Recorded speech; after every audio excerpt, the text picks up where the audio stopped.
Good afternoon and welcome to News Hour. I am Mariatu Dukuri. Coming up, President Bio declares a national emergency on drug and substance abuse. Ministry of Health and Partners launch climate change and health units in the ministry.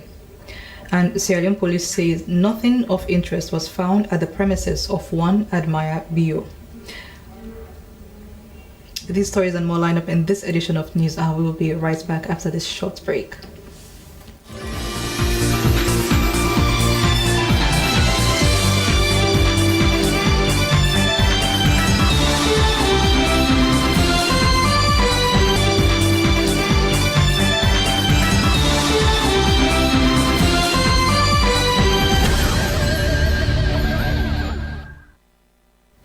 We start the bulletin with the President's address on drug and substance abuse in the country. Our President, Julius Maada Bio, has declared a national emergency on drug and substance abuse. He said the alarming mortality of young people due to the addictive use of Kush is no longer acceptable, adding that the synthetic drug and substance abuse is a global crisis and sadly its harmful effects have reached the doorsteps of all. The reason, as a government, they are saying enough is enough, and as a nation they are saying enough is enough. Our country is currently faced with an existential threat due to the ravaging impact of drugs and substance abuse, particularly the devastating synthetic drug Kush.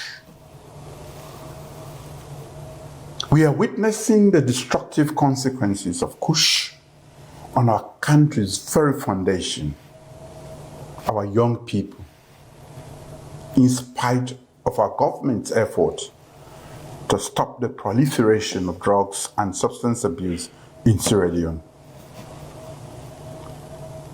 This deadly Kush, which knows no boundaries of class, ethnicity, gender, or religion, is taking a devastating toll on our communities, tearing apart families and robbing us of our future leaders.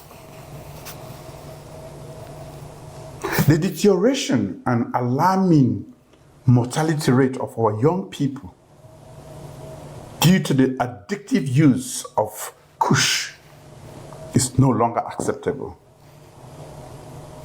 As a government,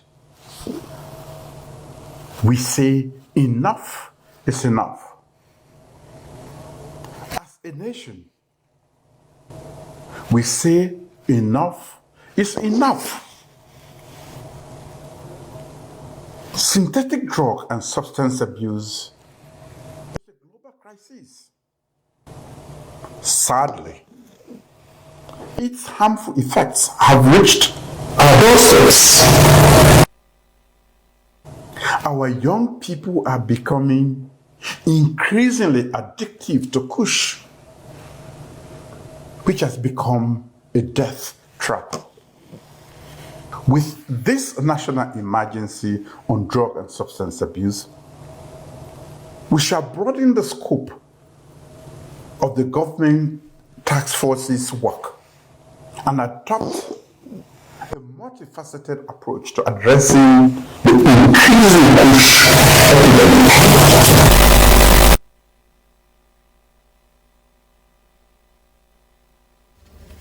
Still with the President has decorated 5 of 8 newly promoted generals at State House.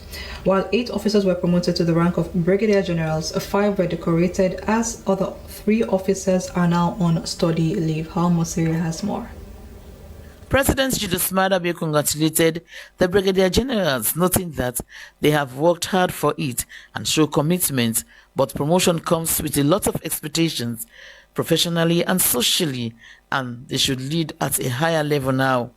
We have a nation that is striving to become a middle-income country by 2039, which means there is a lot to be done. We don't do things in a vacuum. What should be our preoccupation, which is national development, growth, politically, socially, economically, only happens when we have stability, when we have economic stability, when we have political stability. And as part of the security architecture of this country, today you've risen to the positions of generals. You are now expected to lead and to help us, not only to defend, but to keep the peace in this country. The future of the country, the president said, depends on the generation of leaders, and as leaders, he is expecting much from them onwards. When I talk about leadership, normally I talk about collective leadership. I am a leader, but I don't govern this country alone.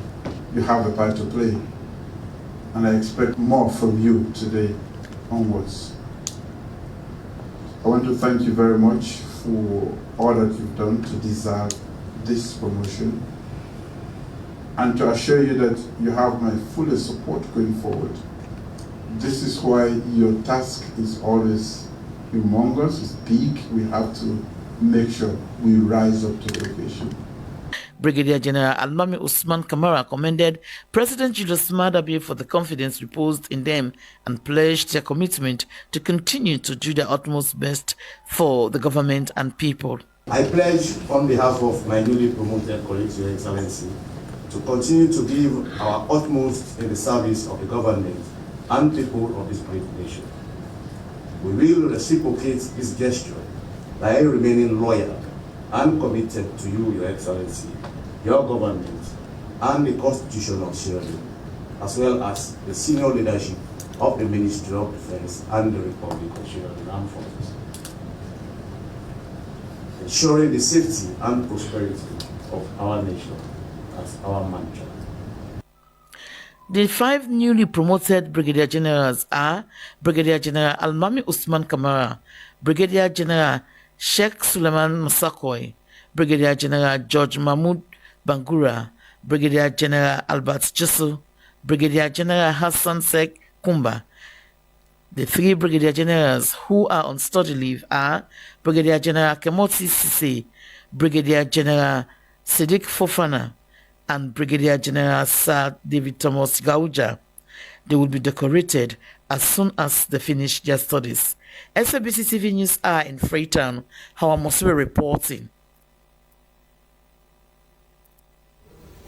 Sierra Leone's Ministry of Health, in partnership with the World Bank, has taken a significant step in combating climate-related health challenges by launching the Climate Change and Health Unit.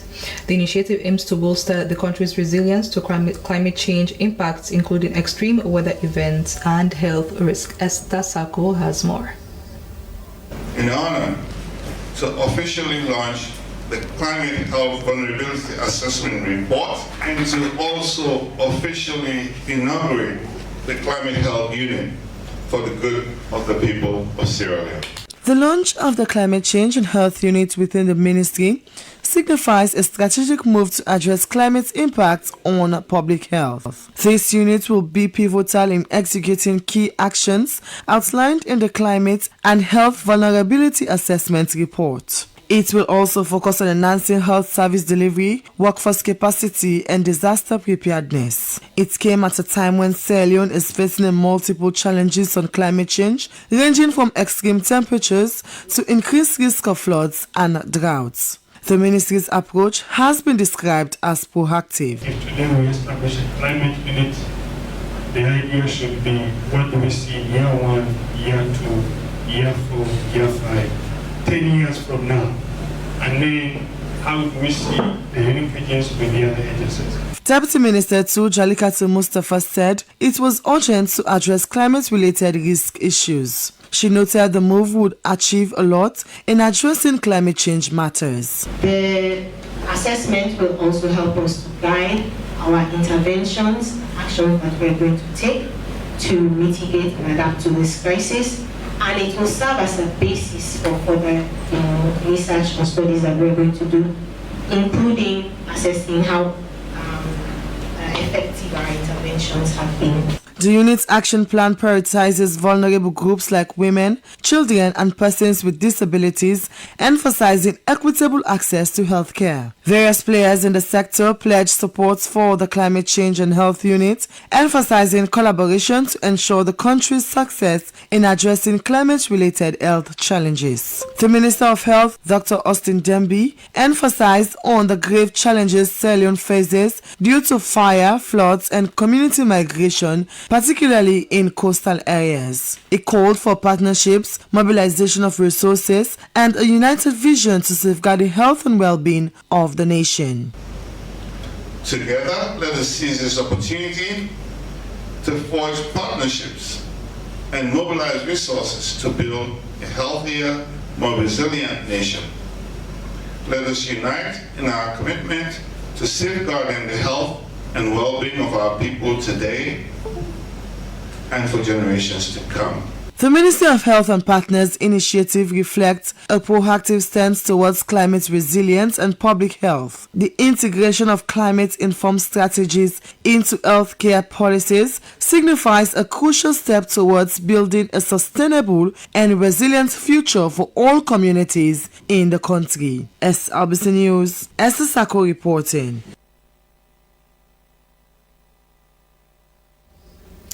Now, the Sierra Leone police say they found nothing of interest during their search at the premises of one Admire Bio and her husband, Dauda Jallo. The search was conducted in the early hours of Thursday, 4th of April 2024, and it happened after months of speculation that the couple was involved with the illicit drug. Mohammed Korma was there and now reports.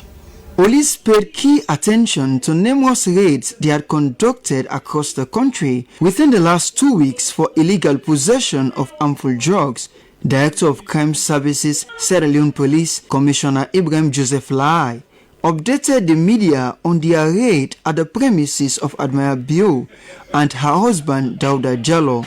Situated somewhere around my 13, what they call Dauda Jallo. We named it pass around on social media.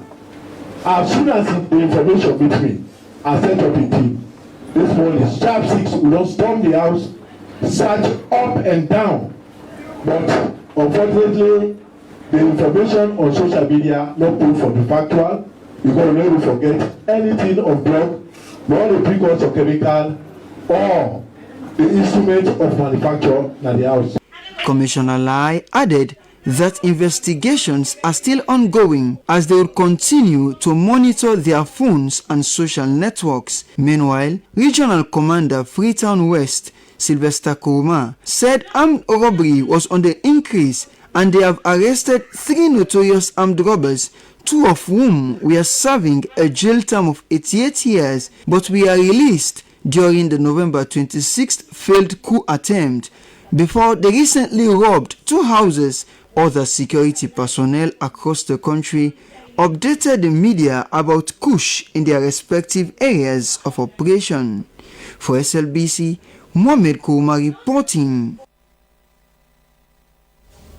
And now still on the fight against Kush. Police in Cambia district have stepped up in the fight against the harmful drug, especially Kush, cannabis sativa and tramadol. On Wednesday, 3rd of April 2024, security personnel deployed at the Mayap police checkpoint in Bile Chiefdom, Cambia district, arrested and brought in an alleged notorious drug dealer, Amadou Dumboya, with unlawful possession of 2 old tricycles called keke tires filled with 562 wraps of dried green leaves, reasonably suspected to be cannabis sativa. 22 different sizes of water plastics, all containing cannabis sativa, and 6 boxes of tramadol. Suspect Amadou Dumboya was coming from Djoue, heading to the Republic of Senegal through the Balamoya customs border when he was arrested by the police. The suspect is currently in custody, helping with the investigation, whilst the exhibits are in police custody awaiting prosecution. We switch the stories now related to Ramadan. In a heartwarming display of solidarity and care, the Chinese embassy in Sierra Leone has extended its hand to both Muslims and Christian communities in the country. As the holy month of Ramadan comes to an end for Muslims, the Lent ended for Christians. The embassy has supported individuals observing this significant religious period with food condiments. Jonathan Turner was at the donation ceremony at the Chinese embassy at Spolup in Freetown and now reports. The items donated were over 500 bags of rice, sugar, and some gallons of oil to individuals observing the significant religious periods. The donation, which comes as a thoughtful gesture from the Chinese embassy, underscores the spirit of compassion and unity during times of religious observance. Chinese ambassador to Sierra Leone, Wan King, expressed the embassy's commitment to fostering goodwill and understanding among different religious groups within the country. Of different civilizations, nationalities, and religions in the world. It is also the basis and guide for us to respond to common challenges and open up a common future. Minister of Social Welfare, Melrose Committee, lauded the embassy for their support and said that the donation came in handy as many families needed it. Indeed, this gesture of generosity is a true manifestation of your embassy's love, care, and concern for not only the Muslim community, but Sierra Leone, and by extension, our vulnerable groups in the country. The recipients of the donation, representing both the Muslim and Christian communities, expressed their gratitude for the generous gesture. We are grateful to learn that China and Sierra Leone have a very long friendly relationship, and we have benefited from the Chinese government in a number of diverse ways. This program that to do it during the last 10 days of the holy month of Ramadan. It is considered to be the best days in the holy month of Ramadan. So we are very happy. As the holy month comes to an end, the donation from the Chinese embassy serves as a reminder of the importance of compassion, unity, and support from one another, transcending religious differences. For SLBC News, Jonathan Turner reporting. And now, as Muslims use the last 10 days to observe the Laylatul Qadr in the holy month of Ramadan, a member of parliament of the opposition All People's Congress, Honorable Zainabu Timbo, has boosted over 60 mosques and police stations with food items worth over 80,000 new leons as iftar. The gesture, according to the lawmaker, was to fulfill one of the 5 pillars of Islam, which is zakat, in this holy month of Ramadan. And Ibrahim Samora has more. On behalf of the APC, on behalf of the people of constituency 112, the APC as a whole, hand over this gesture to Muslims observe the holy month of Ramadan with fasting and prayers in accordance with the Islamic calendar. And during this period, they used the last 10 days to observe Laylatul Qadr, which Muslims referred to the Night of Power. Member of Parliament of the Opposition All People's Congress representing the Western Area Rural District, Honorable Zainabu Timbo, said she provided the items as a support to over 60 mosques as they observe Laylatul Qadr this weekend. The lawmaker extended also a helping hand to some police posts within the district in appreciation of their work. Honorable Zainabu Timbo said she provided the support to align herself with the Muslim community in the district and asked the various mosques to pray for the country's peace, national unity, and preach on the dangers of Kush to their worshippers during their sermons. It is the month of Ramadan and also the Laylatul Qadr, because the Muslims always say it's the night of prayers. So that's why I decided to choose this specific day, because today I'm asking all mosques of all the masjid to pray for peace and cohesion in Sierra Leone, and also specifically for this Kush that is menacing our youth. I think if you can eradicate this Kush out of this country, we can make this country much better. Imams from the various mosques appreciated Honorable Zainabu Timuba and the APC constituency executive for the gesture, stating the iftar came at the right time. They said the Muslim community in the country was also concerned with the spate of Kush among young people and promised to join in the fight against Kush. Ibrahim Samura, Freetown. Still in matters of Islam, the deadline for Hajj 2024 payment has been extended to Monday, 22nd April. All intending pilgrims are to report to the Presidential Hajj Task Force Secretariat at King Tom to collect an application form completed and return with a passport, which should be valid for at least 1 year before travel.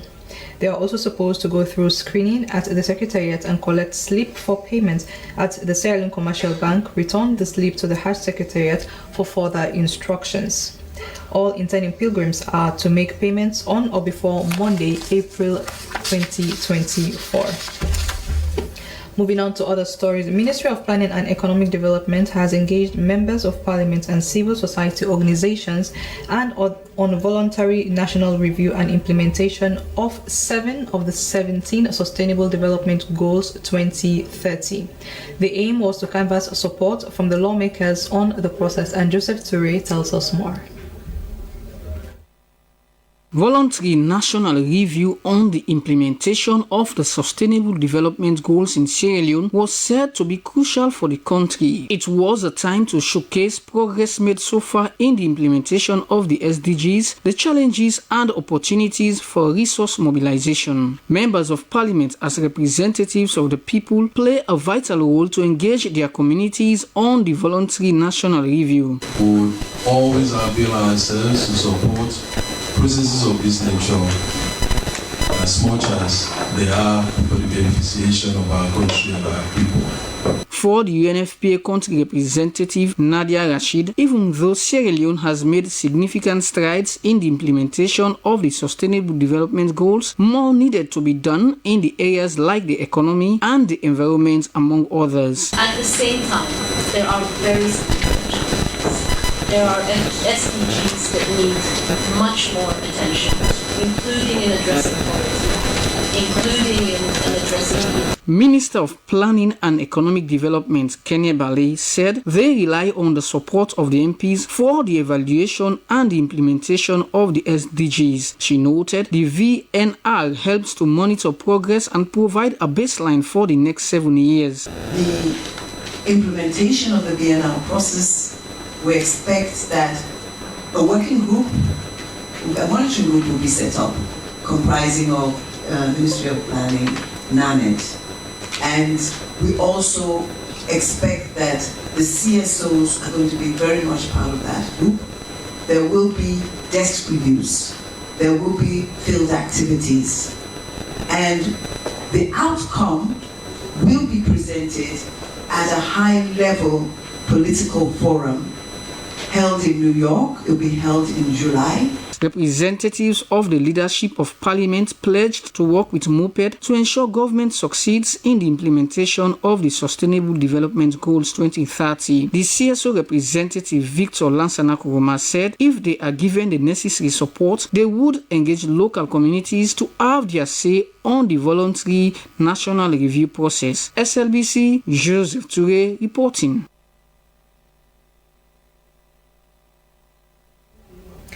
The acting managing director of Koidu Holdings Limited Company, Miles Van Eden, has dismissed a video on social media claiming that the operations of the company pose serious threats to the city of Kono. He assured the public of a continuation of their company's open door policy and a safe operation and management. Dennis Fraser reports. The video that circulated on social media has caused panic in the minds of some residents of Kono. It claimed that mining operations of Koidu Limited Mining Company was a hazard set to destroy the Kono community. It quickly got all interested sector players on their toes. This led to a fact-finding visit by the NMA and other authorities to the mining sites. During their examination of the video, the management of Koidu Limited Mining Company debunked the video and said their underground mining operation at Dike Zone B of the underground mining area pose no threat to the people of Kono. He went on, they maintain a geotechnical model of engineering. By saying that you're undermining the town of Kono, that is completely untrue. We are just mining inside our concession, and if we were mining outside of our concession, we would face serious corporate lawsuits because those concessions belong to other people. So some of the people that are living outside the concession are living in other people's mining concessions. So let us just put that down on the floor. So just with regard to the video, it's what's misconstrued from it, that we are mining under the town, is completely untrue.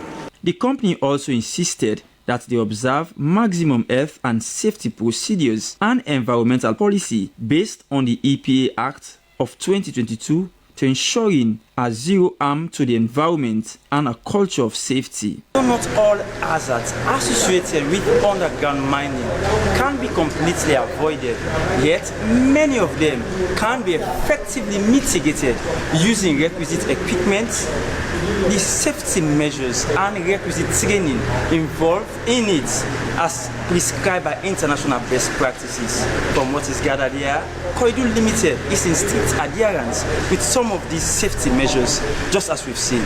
Civil society organizations told the management and journalists that their visit was to get first-hand information of what was seen on social media. They said what they saw so far following their visit to the mining sites showed that the claim of the video was not true, but they called on the company to maintain a mutual relationship with the community. Based on the quantum of diamonds, they are producing over 500,000 carats per annum. That's very huge for any community. Producing over 500,000 carats. They can fall slightly around 480, 475 carats, 1,000 carats per annum. So, which is a very huge amount of money if you compare the quality of stones that are coming from these mines. It is categorically very clear that some of the finest diamonds are coming from this part of the world. So because of this, they need to give back more. The Director of Communications, National Minerals Agency, Ibrahim Sati Kamara, noted that as a statutory mandate, NMA was intervening to provide the public with comprehensive facts on the activities of the company, which had provided employment for some 1,000 Sierra Leoneans. Contrary to popular belief, it was discovered that the company was also reinventing mechanisms to respond to the many concerns as enshrined in the mining lease agreement. SLBC, Dennis Fraser reporting. The Minister of Fisheries and Marine Resources inspected cold room facilities of Sapco, Korea and Sierra Fishing Companies. The visit was to gauge the level of compliance and preparedness of industrial fishing companies ahead of the closed season scheduled for April and May. Let's join Ibrahim Samora for more. The Minister of Fisheries and Marine Resources, Princess Duba, said she was very pleased with the manner in which the companies were cooperating, as the availability of huge quantities of fish products in the cold rooms was a clear manifestation of the desire to complement government's efforts in actualizing the ministry's mandate and the feed saloon program. She added that staff of the ministry has been divided into groups to ensure effective and efficient service delivery that would enhance a successful implementation of the process. Chief Executive Officer of the various fishing companies, Mohammed Saba, Madam Park, and Basim Mohammed, while registering their commitment to support government food security initiative, thanked the minister and team for the visit. They described the closed season measure as a laudable initiative that would help in conserving the country's fisheries and marine resources, and assured the team of the fullest support in ensuring that their products are available and affordable during the closed season. Thousands of cartons and sacks with different species of fisheries products were found stocked in the company's cold rooms, awaiting sales and distribution to various outlets across the country. A fishmonger, Elizabeth Kuruma, said she was very much aware of the closed season measure and thanked government for addressing the current economic situation in the country. Ibrahim Samura, Freetown. The principal of the government secondary board has applauded the efforts of the old boys in promoting the affairs of the school. Edward Bakara, was addressing all boys and pupils of the school to mark the school's 118th anniversary celebrations. Soriba Samura has more from Bo City.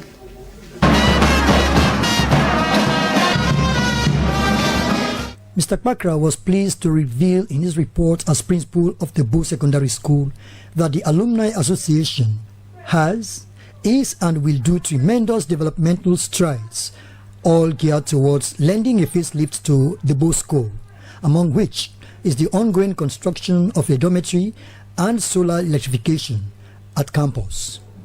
For the first time and in support of the Feed Salon agenda of government, the principal informed all boys, serving pupils and well-wishers about not only the academic strength and capability of the school, but that the Bo School will be cultivating 100 hectares of land to do rice. And we've also improved academically in our external exam performance, one of which you will tell from our performance in WAS last year, which we had 74.5% credit passes.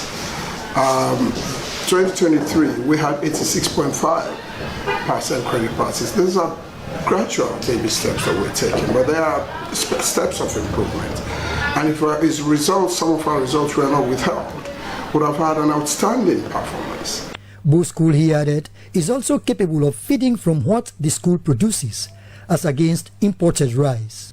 The principal of the Bo Government Secondary School, Edward Bakra, at this year's Oba at 95 celebrations, also inducted the youngest Bo School boy with the newest admission number, 18350, in the person of Senge Monyina David, who received cold-hearted drill from some old boys.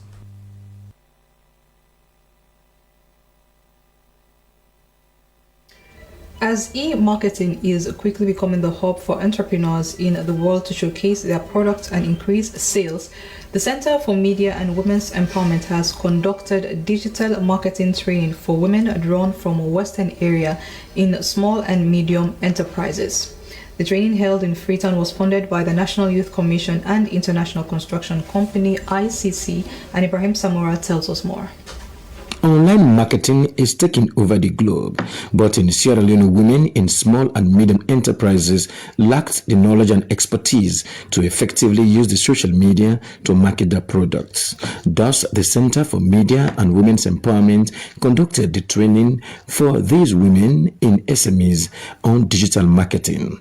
Asatu Sila said our organization thought it fit to conduct the training as a pilot to help young women in small businesses. While many of them leverage the social media space to market their product and increase sales, the knowledge and expertise to effectively use social media are lacking. Generally, customers are first attracted to products by their looks before touching and trying them. Packaging and branding are therefore essential to attracting customers.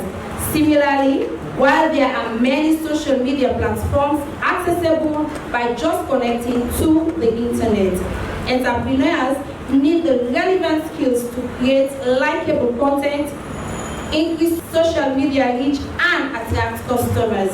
Programs and Partnership Manager, SMIDA, Augustine Ellis said government set up the agency to promote a conducive environment for SMEs to thrive, noting they also register and create market linkages for small and medium enterprises. Deputy Commissioner, National Youth Commission, Emerson Kamara said the Commission believes in public-private partnership to empower young people, the reason why the Commission supported the Center for Media and Women's Empowerment to conduct the training as a pilot. We need it. We need this training. We need all the organizations to take this trend we are here for today. Because we are far behind when we talk about digitalization. To survive now in doing business, you need ideas, you need trainings, you need online. Because people don't have time now for interactions. People are so busy that the best they could do is to check online. Even if about food now, people want to eat, they don't have time, they have to clock and see who said food day, who said this day. That tells you everything now, fast yearly delivery. Attend and do something positively rather than using a platform you have now. The Youth Commission is there. Coordinator she leads, Hawanatu Mansari, said our organization aims to empower women and girls in decision-making processes and encouraged participants to take advantage of the training and assure them of the support in marketing their products. The women were taught introduction to online marketing, social media marketing app, branding and packaging. At the end of the training, they will be supported to create social media handles for businesses and create a network for young female entrepreneurs. We're taking a short break with a message on Kush, and today we are having a message from Tijan Keller, a youth activist. My name is Tijan Keller, the National Youth President for the National Youth Council Sierra Leone. I there today for advice my company young man and young woman in this country for this year we call Kush. I really want to make we all left for take Kush as we don't see how it don't kill with brothers and sisters in this country. Kush that's something where you take the way for it they do your foot, your body. We all know say it's not good for ourselves. But in all of this, I want make government take tranga measures them for affect this Kush here. One thing one government do for we make it declare a health state of emergency for we in this country. We declare that day we community people then say go able to snap now say Papa government don't help we don't declare state of emergency on Kush or drugs. So we say we will make we own bylaws in our community now. We will first send people that will bring them thing in our community. We young people in our community. We say you see then they sell Kush, report them. Police and they for take action. Would you see they bring Kush to the community for supply, the one who they sell you now, we now report them, government ready for take action. We serve as young community people them, we paramount chiefs them, we imam them, we youth leader them at the community them. Make we that tranga one and support government, make we all fight this fight here. If not to that, we youthful population now don't in the done so. And if that be the case, Salon will not receive prospects for the young people in this country. So make we left for take drugs, make we left for take Kush not good for we self and we country. Now that na my message what I get for young people in this country. That was a message on Kush from Tijan Keller, a youth activist. The National Land Commission has engaged tribal heads, CSOs and representatives from various MDAs on the Customary Land Rights Act 2022 and the National Land Commission Act of 2022. The twin legislations seek to sanitize issues on land administration across the country, and Joseph Ture has the details. Issues on land administration and acquisition, among other things, have resulted to too many conflicts that are associated to inadequate security of land tenure due to weak laws, lack of proper cadastral mapping and land information systems. The reason government has established the National Land Commission to ensure sanity on land issues. The new land laws would now see committees being established at national, district, chiefdom and village levels to man land administration. Under the new land laws, they would now establish a GIS-based biometric land title registration system, systematic survey and registration of land parcel in Freetown, and the mapping and registration of customary land rights in the provinces. At the end of the day, we want to see that the population of the Sierra Leoneans gets justified reasons of having land, and that their lands have been registered, and this lands registered being their own property. And the form of we are coming now from registering of conveyance to title deeds. Apart from having clarity on identity land rights, ownership and decision making, eliminate discrimination, protect the environment and livelihoods, what other reforms do the new legislations speak to? And part of the reform process is to improve surveying across the country by investing in infrastructure that will ensure that it will be really cheap and easy to survey, but it will be highly accurate. And so the government is going to embark on some pilots across 5 locations. So Freetown, Bo, Kenema, Bombali, Loko would be these areas that we would have these pilots in. And essentially what would happen is that there would be a complete resurvey of land across all of these different places. and we would, for the first time, begin to issue out title documentation for these lands. Other positives of the new land laws include women having a 30% representation in any land committee. Every individual has the right to own a land anywhere in the country, despite his tribe, social or economic status, religion or place of birth, among others. Local authorities and others present were encouraged to familiarize themselves with the new laws and sensitize their communities on the reforms the new land laws seek to achieve. SLBC, Joseph Toure reporting. It's now time to join our sports desk for some sports news.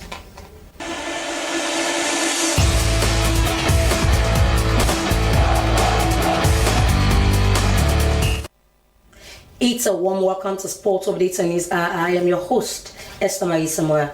In this edition of the Sport News, defending champions of the Sierra Leone Premier League, Bo Rangers defeated Freetown City FC by 2-1 to maintain their top spot in the ongoing Leon Rock Premier League.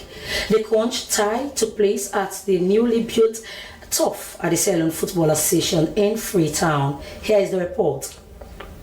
It was an exciting match during the first half. League leaders Bo Rangers Football Club took charge of the match with total dominance, and that eventually earned them their first goal at the end of first half through Abu Kome's 45th minute strike.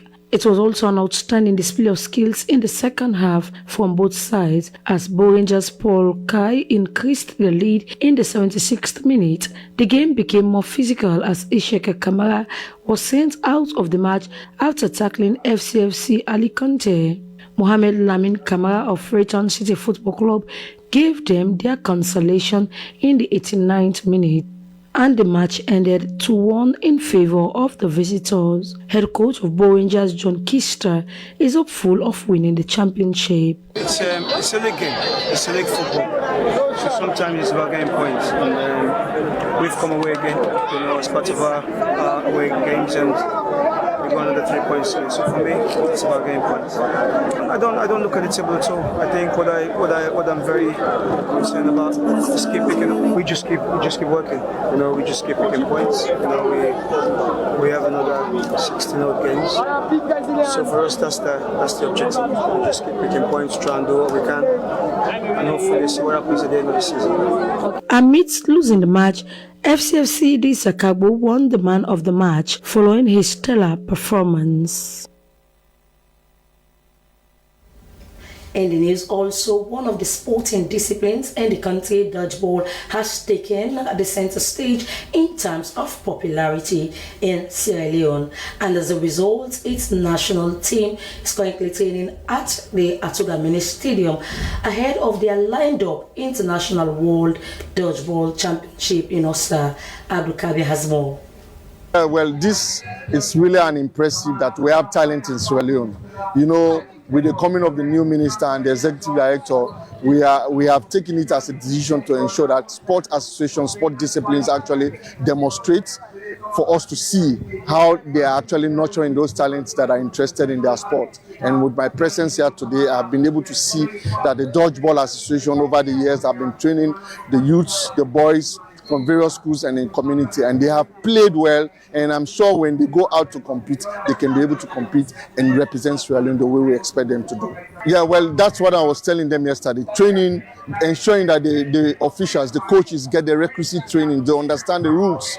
Understanding the rules is a key way for you to get victory, to win medals, to even go to competitions and win. And games like this, the rules are very important. And once they understand the rules and they're able to teach the boys, train the boys to follow those rules, they will be able to go and compete. And I see that the coaches are actually ensuring that those rules are being imparted to the boys and the players, and they are also compliant and following the instructions of their various coaches and the officials. Yeah, well, I have just told them that the National Sports Authority is here to support them. It's here to ensure we provide an enabling environment. Now we have seen a demonstration of their sport. Whatever documentation that comes our way for government to support, whether it's in the form of administrative, in the form of financial support, we'll be able to ensure that we do that recommendation to government to support them. They have, over the years, it's just 2 years, they have been able to launch this sport, and now they have good number of boys across the country, and they have got a national team, players that really understand the rules, players that knows how to compete when they go out there to represent the country. This is the kind of thing we want to see other associations actually emanate and see that Sierra Leone is a sport-loving country, and when we say we are competing in any sport, we're able to do it and get medals. That was Stephen Kefala. He is the Director of Sports Sustainable Development at the National Sports Authority, talking about the emergence of the Dodgeball Association. Well, that's it for Sports Updates and News. I have been your host, Esther Maisama, saying goodbye. Keep watching TSLBC.